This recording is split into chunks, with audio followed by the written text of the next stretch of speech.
শেষ যাত্রায় প্রাক্তন মুখ্যমন্ত্রী বুদ্ধদেব ভট্টাচার্য পিস ওয়ার্ল্ড থেকে বের করে আজ তার মরদেহ প্রথমে নিয়ে যাওয়া হয় বিধানসভায়। বিধায়করা উপস্থিত ছিলেন, প্রাক্তন বিধায়করাও উপস্থিত ছিলেন এবং ছিলেন বিধানসভার কর্মীরাও। ছিলেন বিরোধী দলনেতা শুভেন্দু অধিকারী, ছিলেন অভিষেক বন্দ্যোপাধ্যায়, ছিলেন অরূপ বিশ্বাস, ছিলেন শোভনদেব চট্টোপাধ্যায়, ছিলেন স্পিকার বিমান বন্দ্যোপাধ্যায়। বহু নেতা নেত্রীরা উপস্থিত ছিলেন সেখানে। একই সঙ্গে যেটা বিষয়, শাসক বিরোধী প্রত্যেক দলের নেতা কর্মীরাই সামিল হয়েছিলেন প্রাক্তন মুখ্যমন্ত্রী বুদ্ধদেব ভট্টাচার্যের শেষ যাত্রায়। এরপরেই বিধানসভা থেকে তার মরদেহ নিয়ে যাওয়া হয় সিপিএমের রাজ্য দফতর আলিমুদ্দিন স্ট্রিটে।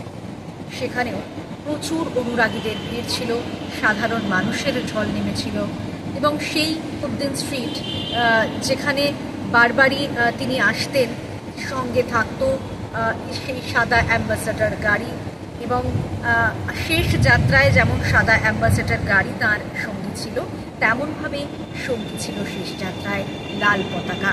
শেষ যাত্রায় শববাহী সকেটের 4টি কোণে লাল পতাকায় মুড়ে দেওয়া হয়েছিল এবং আরও একটা বিষয় উঠে এসেছিল যে আলিমুদ্দিন স্ট্রিটে নিয়ে যাওয়ার পর তার মরদেহ লাল পতাকায় মুড়িয়ে দেওয়া হয়েছিল।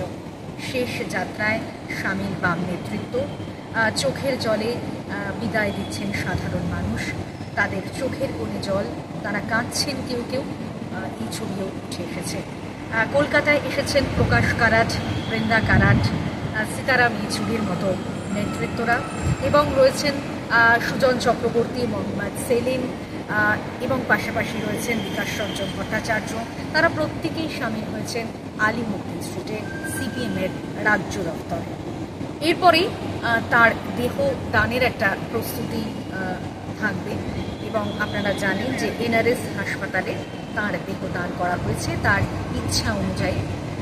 এবং যেটা বিষয়, যেটা বলার, যে আজ প্রত্যেকেরই মন ভারাক্রান্ত বুদ্ধদেবের শেষ যাত্রায় সামিল প্রত্যেকেই এবং সেই শেষ যাত্রায় বুদ্ধদেবের চোখে সেই কালো ফ্রেমের চশমা, রয়েছে লাল পতাকা এবং আরও একটা বিষয় যে শেষ যাত্রাতেও সঙ্গী এই দুটো জিনিসই এবং সঙ্গে সাদা অ্যাম্বাসেডর তার প্রতি মুহূর্তের সঙ্গী। লাল গোলাপে তার মরদেহ মুড়িয়ে দেওয়া হয়েছে, গলায় লাল গোলাপ এবং এরই সঙ্গে রজনীগন্ধা রয়েছে। শেষ যাত্রায় সামিল সন্তান সুচেতন এবং শ্রী মীরা ভট্টাচার্য।